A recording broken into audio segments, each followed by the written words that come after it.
अस्सलाम वालेकुम and welcome to my channel DB वाला। गाइस, आज इस वीडियो में मैं आपको एसक्यूएल और उसमें जो स्टेटमेंट्स यूज़ होती हैं उनके बारे में बताऊंगा। एसक्यूएल कैसे लिखी जाती है और ये कहाँ से स्टार्ट होती है, इनका क्या फ़ायदा होता है, और ये सारी चीज़ें आज इस वीडियो में हम इंशाल्लाह कवर करेंगे। सो गाइस, एसक्यूएल जो है, जैसा कि name indicates, SQL stands for structured Curie language. ये रिलेशनल डेटाबेसिस के अंदर डाटा के साथ मैनिपुलेशन और डाटा को कंट्रोल करने के लिए इस्तेमाल होती है। So there are many types of SQL statements. So जो सबसे ज़्यादा यूज़ होती है वो है डाटा रिट्रीवल स्टेटमेंट्स, जिसको हम सिलेक्ट स्टेटमेंट बोलते हैं। इसके बाद जो दूसरी है वो है डाटा मैनिपुलेशन लैंग्वेज यानी डीएमएल स्टेटमेंट्स।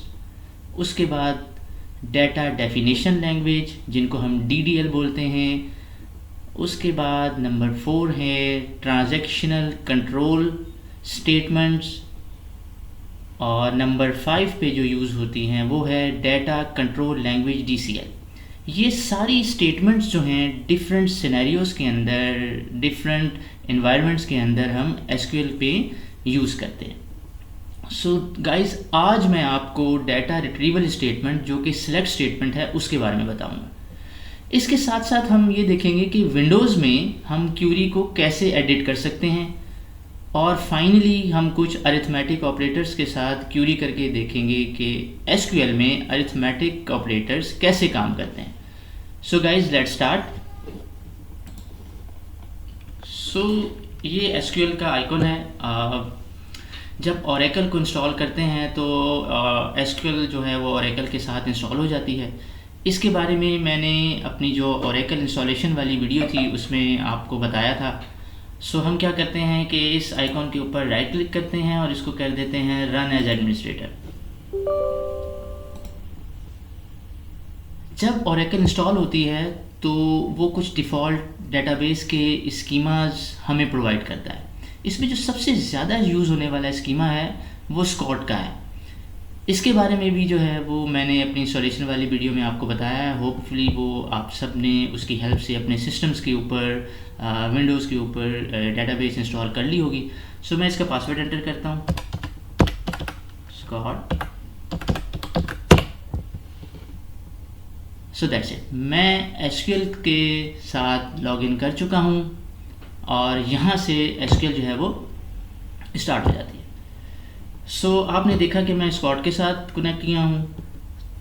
तो सिलेक्ट स्टेटमेंट बेसिकली क्या कर रही होती है कि ये डाटा रिट्रीव करके हमें डिस्प्ले करवाती है। सबसे पहले हम ये देखते हैं कि स्कॉट के यूज़र के अंदर टेबल कौन से हैं। उसके लिए हम यूज़ करेंगे select static from tab. So query हमें रिटर्न करके ये बता रही है कि इसके अंदर 4 टेबल्स मौजूद हैं, DEPT डिपार्टमेंट का, EMP एम्प्लॉयज़ का, बोनस का और सेल ग्रेड्स का। और आप देख रहे हैं कि इनकी टाइप जो है वो टेबल है। सो हम बेसिकली अब क्या करते हैं कि हम लिखते हैं select static from DEPT department. So query ने हमें क्या किया कि डिपार्टमेंट के टेबल के अंदर सारे कॉलम्स और उसके अंदर जितना डाटा मौजूद है हमें सब दिखा दिया। सो सारे के सारे कॉलम्स का डाटा देखने के लिए हम सिलेक्ट के साथ स्टैटिक का कीवर्ड जो है वो यूज़ करेंगे। और अगर मैं किसी सिर्फ कुछ कॉलम्स का डाटा देखना चाहता हूँ तो मैं लिखूँगा सिलेक्ट डीनेम फ्रॉम डिपार्टमेंट। तो अब ये क्यूरी मुझे सिर्फ वो डाटा रिट्रीव करके दे रही है जो मैंने अपनी क्यूरी में मांगा है। सो इससे हमें क्या पता चला कि सिलेक्ट जो है वो जस्ट कॉलम्स को आइडेंटिफाई कर रहा है और फ्रॉम जो है वो टेबल को आइडेंटिफाई कर रहा है कि सिलेक्शन के अंदर कौन सा टेबल जो है वो यूज़ हो रहा है, कौन सा कॉलम यूज़ हो रहा है और डाटा जो है वो किस टेबल से आ रहा है। कॉलम्स की हेडिंग जो है वो आप देख रहे होंगे कि बाय डिफ़ॉल्ट कैपिटल में आ रही है। कॉलम की हेडिंग अगर आप देख रहे हैं तो वो बाय डिफ़ॉल्ट अपर केस में आ रही है। ये देखें, department number, D name, location, ये सारी अपर केस में। सो अगर हम एक से ज़्यादा कॉलम सिलेक्ट करना चाहें तो हम लिखेंगे select department number D name from department.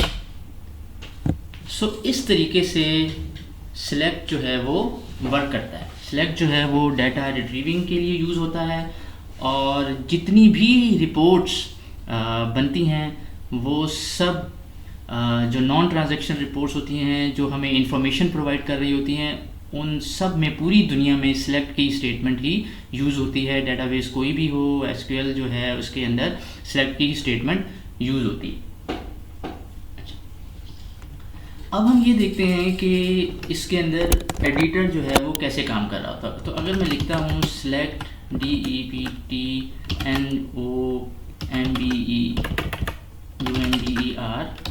D name from department.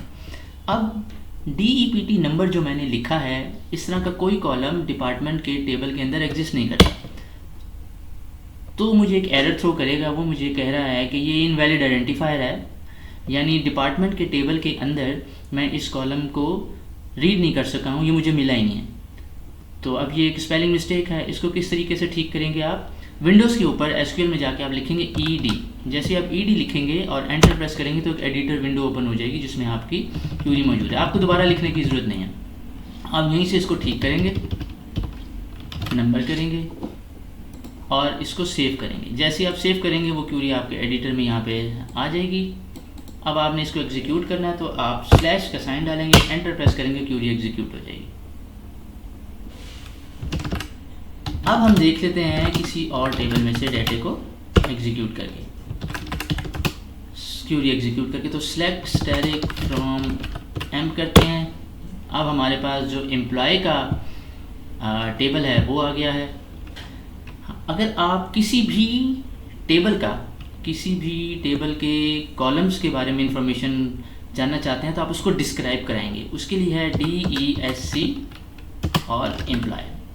अब आप देखें वो बता रहा है कि ये एम्प्लॉय का टेबल है, इसके अंदर एम्प्लॉय नंबर एक कॉलम है, एम्प्लॉय नेम है, जॉब है, मैनेजर है, हायर डेट है, सैलरी है, कमीशन है और डिपार्टमेंट नंबर का कॉलम है। उसी तरह अगर हम डिपार्टमेंट का टेबल करवाना चाहें तो हम लिखेंगे DESC DEPT डिपार्टमेंट, भी आ जाएगा। उसी तरह अगर हम देखना चाहें कि सिलेक्ट नेम, एम्प्लॉय के नेम, जॉब और उनकी सैलरी क्या है, तो हम एम के टेबल में लिखेंगे और हमारे पास ये इन्फॉर्मेशन आ गई। यानी सिलेक्ट के अंदर मैंने स्पेसिफिक कॉलम्स जो हैं वो ड्रिव कर ली।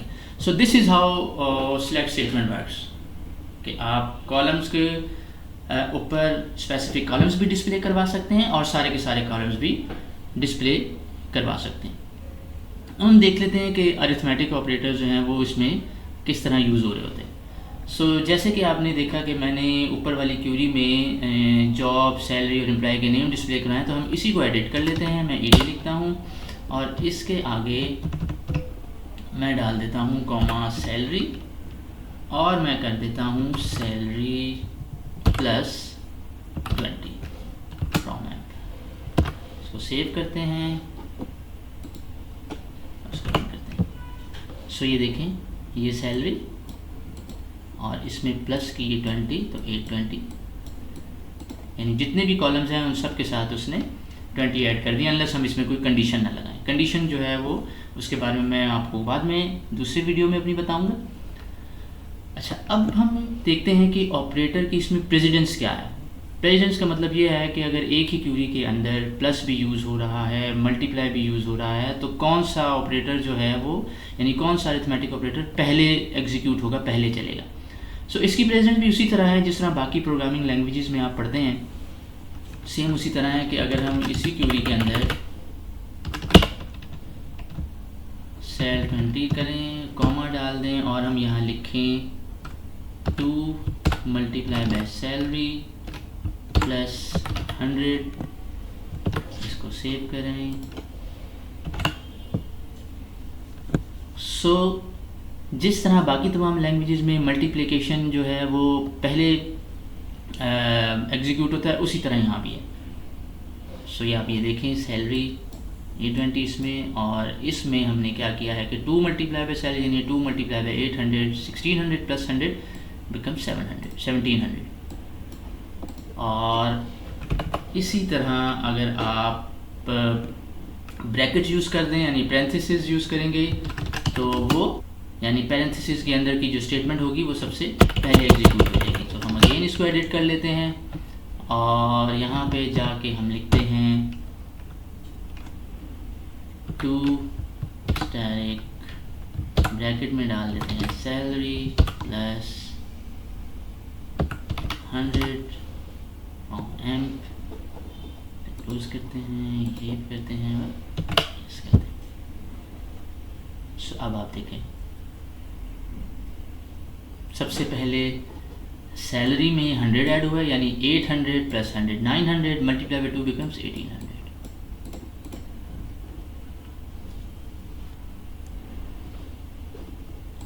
उसके बाद गाइस एसक्यूएल लिखने के कुछ बेसिक से रूल्स हैं।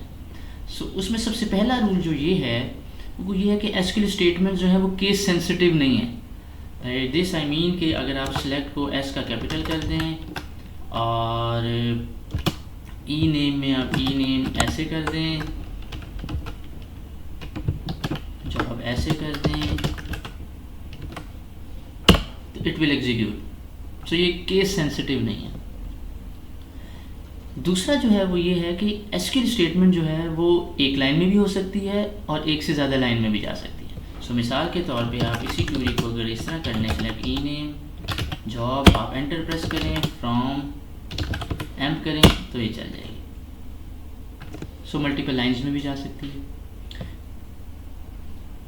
तीसरा रूल जो कि बहुत इम्पॉर्टेंट है कि जो कीवर्ड्स हैं वो एक से ज़्यादा लाइनों में नहीं जा सकते।